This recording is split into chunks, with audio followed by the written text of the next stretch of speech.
Welcome to the top 10 most pulled comics for August 14th, 2024. I'm Mike Spider Slayer. Welcome back to Comic Book Corner 2.0. If you love daily comic book content and you like me helping you make decisions on what comic books to buy, you came to the right place. Hit that subscribe button. I don't think you'll be disappointed. Also, guys, if you've never heard of the comic Capsule, right, they are promoting their Silver Age edition right now, all the way from August 8th through the 18th. They're taking pre-orders. I have a promo code that can save you 20% off of their 10-pack, and you also will get free shipping, and that promo code is Slayer20. I will leave it in the description box below, and I will leave the link in the description box below for the website.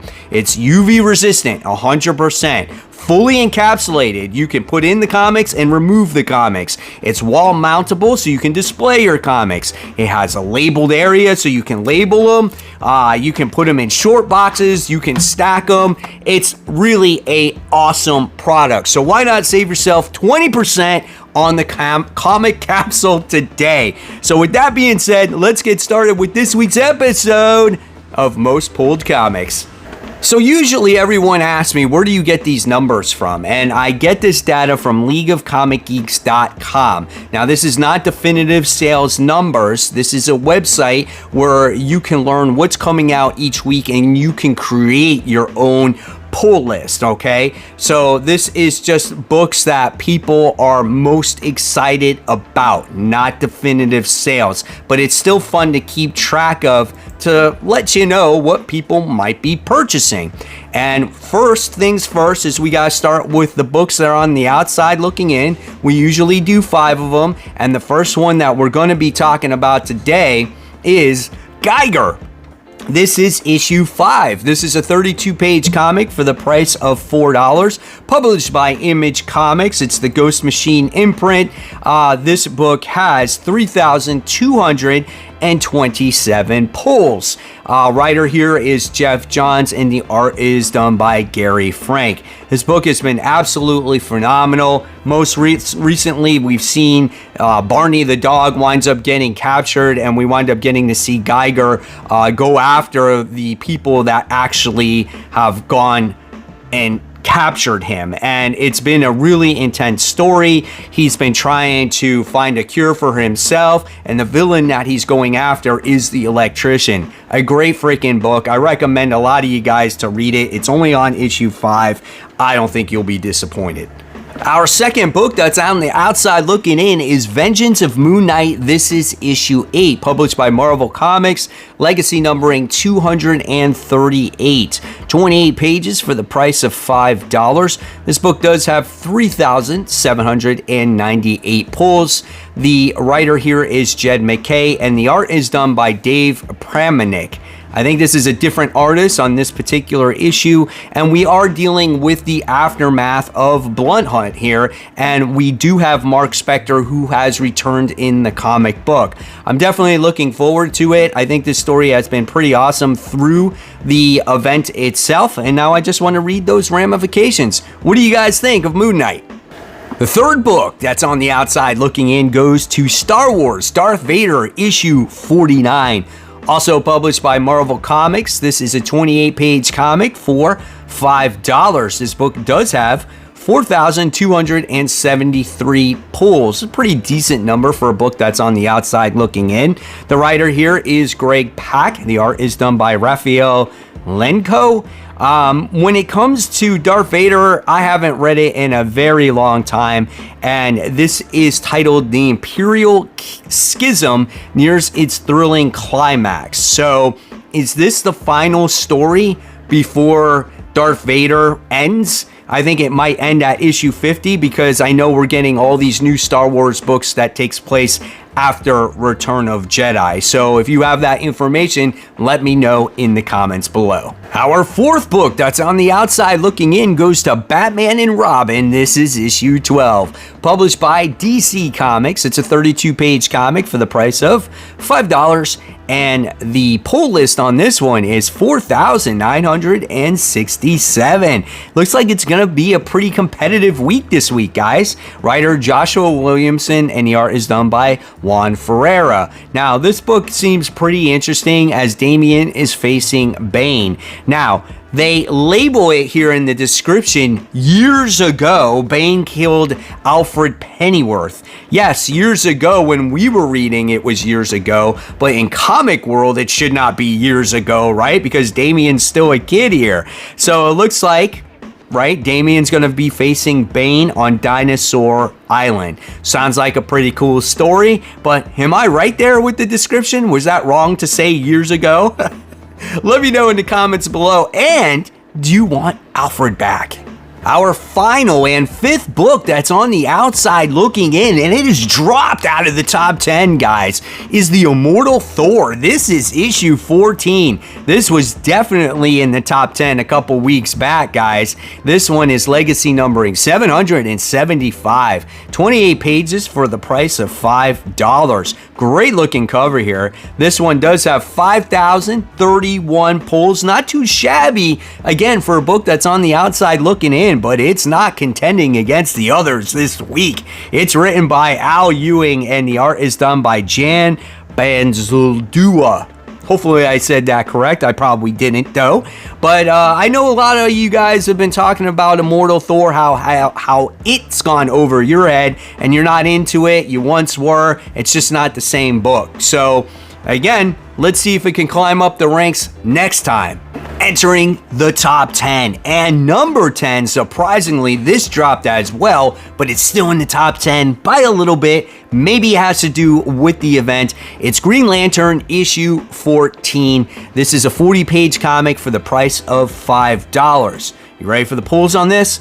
5,408 pulls, written by Jeremy Adams, and the art here is done by Fernando Parson. Now, I know this is not the same story because it is tying into the whole absolute power, so maybe this is, deterring you guys from a little bit, but we did get introduced to that new core.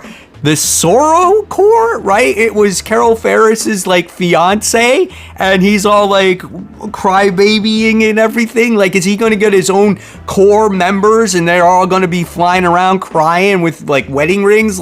What is that about, right? I don't know, man. It's hilarious, but overall, it's a fun story. Looking forward to reading how it continues to tie into the event, and yeah, let me know if you're enjoying Green Lantern right now.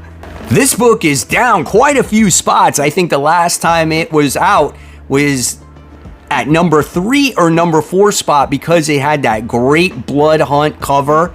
And this is the Fantastic Four. This is issue 23, grabbing that number 9 spot, hanging on by a thread. Legacy numbering 716, 32 pages for the price of $4. This has 5,675 pulls. This is written by Ryan North, and the art is done by Carlos Gomez. Now, our family here looks like they're dealing with the aftermath of Blood Hunt as well, as they're traveling to New York City, and they're coming against a cosmic threat that's going to face New York, and it looks like 40% of the world is going to be destroyed. So how does Reed and the rest of the family protect the city? I don't know. We'll just have to see. Like I said before, I don't read Fantastic Four. I did read the Blood Hunt book. It was pretty good, but I'm not going to read it anymore. So let me know if you guys are going to continue. Coming in at number 8, we have Miles Morales' Spider-Man. This is issue 23, legacy numbering 305, 28 pages for the price of $4. This book does have 5,770 pulls, written by Cody Ziegler, who's done a great job with Miles Morales' Spider-Man, and the art is done by Federico Vincentini, which is another wonderful artist on this book.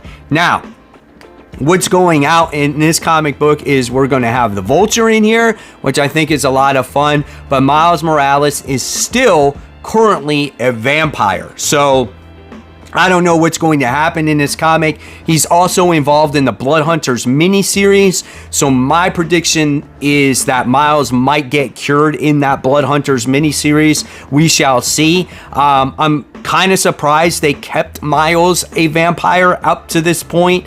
And there's been a lot of vampire stuff going on in this title. It's not my favorite thing, but still, it is a good read. So I'm definitely on board. Number 7 goes to Wolverine Annual. It seems like no matter what Wolverine book is coming out, people are going to check it out. This is 28 pages for the price of $4. This book has 6,065 pulls. It is written by Ezra Clayton Daniels, and the art is done by, I can't even begin to say this name. It is crazy. But this continues the Infinity Watch storyline. So if you guys have not read that story with all the other annuals, I don't know if you're going to really truly enjoy this book. So, you know, take it for what it is. It's a Wolverine book. You might like it, you might not. I kind of stopped reading the Infinity Watch books because I didn't think they were that great. They were maybe average at best. Some of them were better than others, but you know, this is one of those books that, you know, if it wasn't on my FOC, I'm probably not going to pick it up. Coming in at number 6, it's right outside the top 5. This is X-Men. This is issue 2. This is legacy numbering 302, 28 pages for the price of $5. This book does have 6,349 pulls, written by Jed MacKay, and the art is done by Ryan Stegman. Now, I know we got mixed emotions when it comes to X-Men.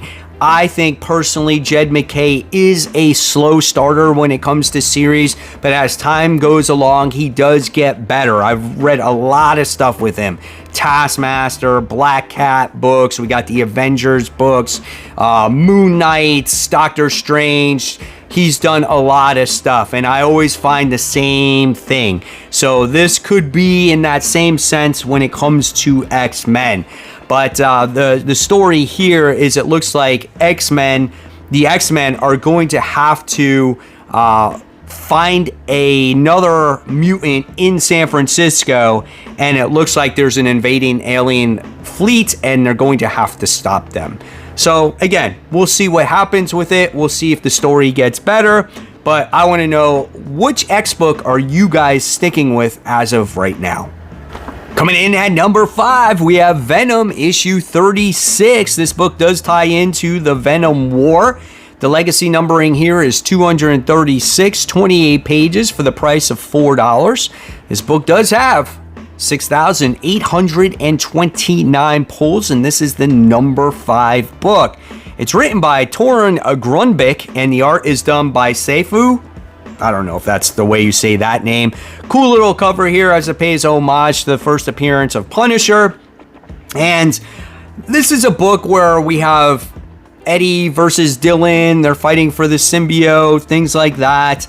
Old man Venom is jumping all over the time stream, and it's like an Al Ewing story. It's all over the place. I wasn't a huge fan of the first issue of Venom War, just because in general, I just haven't been a fan of Al Ewing's run of it. So this is tying into that whole thing. So if you've been reading Venom, if you like the Venom War, this could be something for you to check out.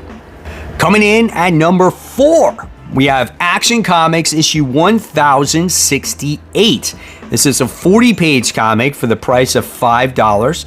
This book has 6,966 pulls. The writer here is Gail Simone. The art is done by Eddie Barrows, who did a great job with the artwork in there. And this story is a story that takes place in the past. And it's like a Silver Age book. It takes place in like that 60s time frame, and it looks like Superman is stopping an alien invasion. Seems like the theme of this week's top 10 most pulled comic books, right? And then you get a little backup story in here with Rainbow Rowell with Lois and Clark. So if you like this story from Action Comics that doesn't really mean anything and you just want something for fun, go ahead, check this one out. Here we go, guys. Top 3. It's made the top 3. We got to get it to number 1. The next time this book comes out, it's got to be number 1. It's Transformers. This is issue 11, grabbing the 3 spot, 28 pages for the price of $4. This book has definitely climbed the ranks over the months, and this book has 7,257 pulls, written by Daniel Warren Johnson, and the art is done by Jorge Corona. An absolutely beautifully written book and drawn book by Corona, and this is a book where we get to see Cybertron trying to take place of Earth's orbit, and this is going to be a story for the ages here, because this is the penultimate issue of the next story arc, right? So I think this is going to be a lot of fun. This book has full of emotion. This is everything that you ever wanted in a Transformers comic book, and every issue just seems to get better and better. So looking forward to issue 11. Coming in at number 2, and this is a big one, guys. This is the Ultimates issue 3. This book has 28 pages for the price of $5. This book does have 7,921 pulls. This one is written by Denise Camp, and the art is done by Juan Frigeri.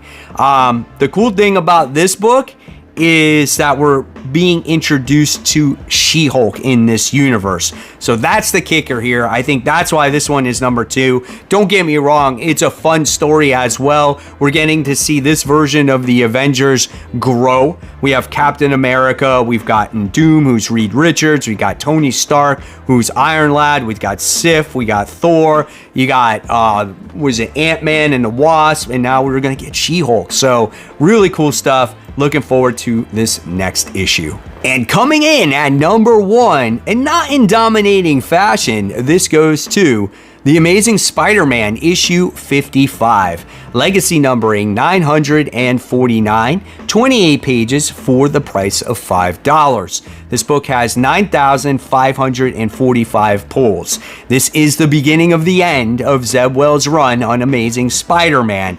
The art here is done by Emilio Liazzo. So yeah, like I said, it's the beginning of the end, and I couldn't be freaking happier. Can't wait to see how this whole train wreck ends, right? But the whole final story here is going to have Spider-Man versus Tombstone. And personally, I've said this in the past, when Tombstone's been in the book, it's been the best issues. So hopefully it ends on a high note, but I'm not going to have high hopes for it. Now for this week's sleeper pick, and this one for me goes to Kill All Immortals. This is issue 2. This is a 32-page comic for the price of $4. This book has a whole 850 pulls to it. It's written by Zach Kaplan, and the art is done by Fico Azio. Listen, this book was kind of cool. It's published by Dark Horse Comics. It's about a woman who is a Viking. Her name is Frey. She is part of the Mortals, and then she winds up going back home, and bad things wind up happening to her, her boyfriend, and all these other different types of situations. Very interesting book to start off with, very graphic as well, and I want to read more. There's not that many Dark Horse comic books that I read, and this one caught my eye. So if you're looking for something maybe a little bit different, and you're looking for something from Dark Horse, check out Kill All Immortals issue 2. So there you have it, webheads. There are the top 10 most pulled comics, plus the outside looking in and the sleeper pick. Is there anything on this list that you didn't see that you're looking forward to this week? Let me know in the comments below. And if you love the content, there's always more for you to click on to watch. And of course, guys, support the local comic shops. Keep buying, keep collecting, but always remember, read the comic books so we can have great conversation. Guys, I will see you on New Comic Book Day.